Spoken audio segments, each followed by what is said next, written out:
Hello hello चौक बनाइए चौक hello hello hello hello hello चलो ठीक है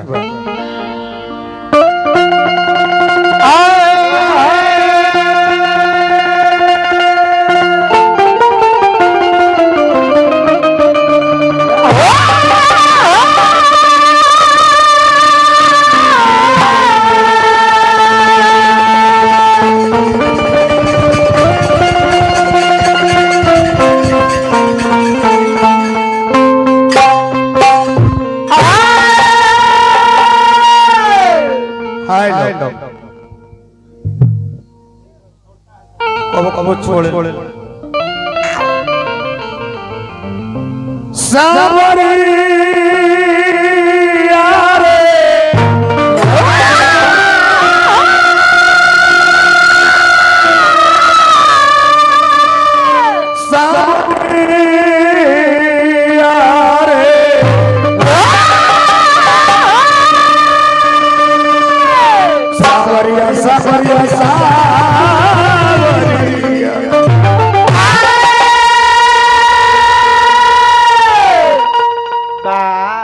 मिलोट ध्यान दिया जाए।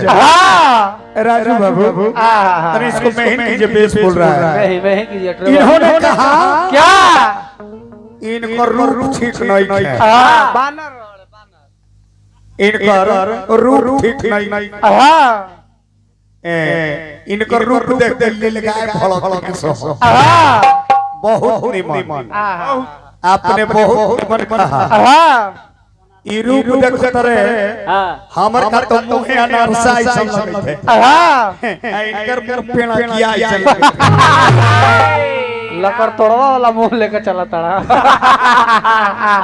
नाक देखो वैसने बाप पर किया नियन आ बोले कि जब मेहरारू वैसने होके ऐसा पति के इज्जत बचा देवे। मामूली इज्जत बचला। अच्छा इज्जत बचल भाई अपन लुटा ले मामूली इज्जत बचा देले मेहरारू। मर्दाना मरद छाती पीटे अब मेहरारू दूसर से गोड़ दबावे छे। भैया गोड़ दबाओ एकदम छाती पीटे थे। अब फिर जाके कहला कि ना हम थोड़े ही ना ठीक है। एक बार रेशमावा ही पुलिस प्रशासन छापा मार दिया घर में। हाँ घर में। अच्छा तो धराया कुछ जानते हैं क्या 3 क्विंटल खाली धराया कौची कौची धराया कंडोम यही बड़ा तू इज्जत बचावत रहा। मरद बेचारा छाती पीटता आई दूसर के गोड़ दबा दिया। फिर जाके कह दिया कि हम तो तोरे नहीं बा। बहुत बढ़िया बहुत बोले से डार दबवा के आ गई तब कहतिया एक रात रह जाओ अध्यक्ष साहब रोगो मजा मिलिए के अपना हो डार का मजा ले ली। अपनाओ का बाछी नहीं छुए पर बाछी छुच पड़ा। अब सेजिया मामूली इज्जत बचल है। आए रे मेहरारू तोरा आज मेहरारू रही ना ऐसन मौगड़ा मरद। अब ये देख रहे हैं कि दूसरा भी जयमाला डाले थे बियाह करे थे गोड़ दबाए थे। अब फिर कहने तू तो हमारी इज्जत बचा इज्जत न बचत भाई तोर थानो बचा तो 3-5 जने तने जलवा धान ले के दे दे तो धनी हो जा। ऐसा मारा दुबई ना तू मिला दुबई दुबई कहा ले प्रमोद सावरी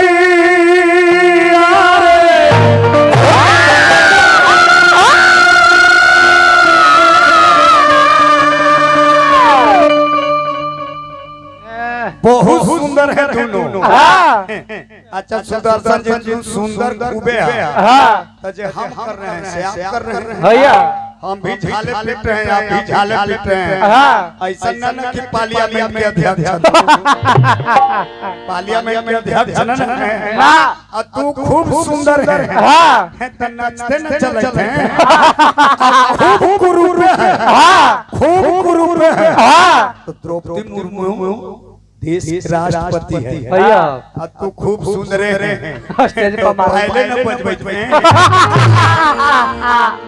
तू खूब सुंदर है और रूप की प्रधानता नहीं है नहीं उनकी पद और विवेक की प्रधानता है खूब सुंदर है हाँ तो वादों में हार जाबे तू वादों में खूब सुंदर है हाँ पत्नी का मतलब है किसी कभी ने लिखा भला है बुरा है जैसा भी है मेरा पति मेरा देवता है ये भारत की प्रॉपर्टी है भारत की संस्कार है भला है बुरा है जैसा भी है मेरा पति मेरा देवता है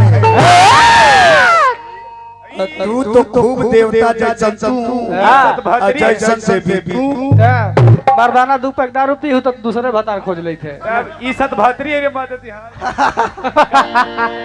किसी से ने कहा क्या नशा नाश कर देगा मिलेगा नहीं खाने को अध्यक्ष साहब नशा नाश कर देगा मिलेगा नहीं खाने को कटोरा हाथ में होगा फिरो के दाना ई मेहरारू छाती पिटाई अब हम मर जब अरे मरना है तो मरो वतन के लिए क्यों मरते हो ऐसे दुल्हन के लिए मरने के बाद तुझे चंदा भी नहीं देगा दफनाने के लिए तेरे कफन के लिए नचनिया के मरबो करते तो पत्नी खातिर ना ई खनोकर गोड़ गोड़ता है खनोकर गोड़ गोड़ता है नचनिया के चलिए कथा पर इसके बाद कमेंट होता रहेगा नचनिया के झुमका के देले बाबू के देले बा सुदर्शन के बाजी बालू बेंच पे चमचा चुप है डोरी बोल रहा है चमचा चुप है डोरी बोल रहा है बात में नदान जहर बोल रहा है आज तेरी बोतली सरकाए रहेंगे न इस पार करेंगे न उस पार करेंगे बीच में ही डाल के अटकाए रहेंगे लइकन कह रहा है कि बाजा ठाठ ले के करे तो सिरजानंद बाबा के मलकिनी के बाबा भी कहता है बाबा भी कहते हैं दादी के बजो फटा यही संस्कारी लइका हवा पूरा सोच के बोला बबुआ लोग पूरा पलटवे पूरा ये चटी ये एगो धर धर ले अध्यक्ष साहब से गोड़े दबे लगला और कमर दादी के बजे देखाई दादी के बजे देख बाबा के सुनवा ना देखबे चली भजन के भाव एक बार था